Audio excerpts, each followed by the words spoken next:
Fear is a powerful emotion. It took almost dying for me to realise that it was quietly running my life. I'm Steve Maher, a best-selling author, accredited coach and a qualified therapist, and I've helped hundreds of clients in over 3,000 hours of coaching sessions master their fear and their anxiety. But today's not about theory, it's not about neuroscience. This is the story of the day I nearly died and what it taught me about living. You see, 5 years ago I was on holiday with my family in Greece. Think golden sandy beaches, gorgeous Greek food, think calm and relaxation. But then it all went wrong. My family and I were involved in a serious boating accident that nearly took all our lives. One moment everything was normal, and then total chaos. A huge storm had blown in and capsized our boat. I was thrown into the water, disorientated. My leg was shattered, waves pounding around me. Very quickly, I realised I was in serious trouble. There was shouting, confusion, and then eerily, total silence. What surprised me wasn't the panic, it was the clarity. I remember struggling in the water, heart racing, breath rapid, and then a clear and very calm thought came to my mind. Is this it? Is this how it ends? In that moment, when fear had every right to be there, I realised something deeply uncomfortable. The thing that I thought had been helping me and protecting me in life, the fear, had actually been holding me back in life. I'll come back to that at the end, because that's the bit that most people don't get. That experience changed how I saw fear and anxiety, not intellectually, but profoundly. And here are the 3 things that lesson in life taught me that I want to share with you now. Lesson number 1 is fear is not a great life strategy. Fear is good for one thing, which is to keep you safe in the face of immediate danger. It sharpens your focus, it mobilizes the body, it prepares you for action. And you do not want to have fear running your life and making everyday decisions for you day to day like it was doing mine. For example, what risks I should take. Should I apply for that job, or is there a chance that I might be rejected? Should I avoid that difficult conversation with a client because they might hate my proposal?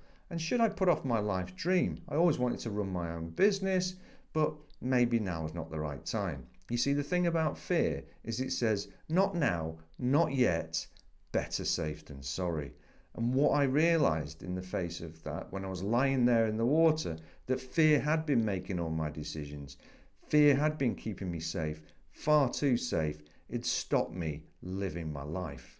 Lesson number 2 is fear shrinks your world. You see, the strange thing about fear and anxiety is they don't stop you in your tracks dramatically. They tend to slow you down gradually over time. You can still function, you can still work, and you can still cope, but your life tends to get smaller. For example, you take fewer chances, like not going out and meeting people as much as you used to.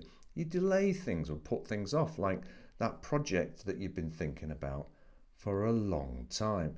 You see, your brain has this tendency to seek short-term comfort over long-term growth and meaning. And as I lay there in the water, I realised that my life had become more and more cautious over time. I'd stopped taking fewer and fewer risks, and therefore my life was shrinking as a result. And that's the thing, is you do not know when life is going to spring perspective on you. You don't get to choose when that moment is. You don't want to ask that question, is this it? Is this all I've done?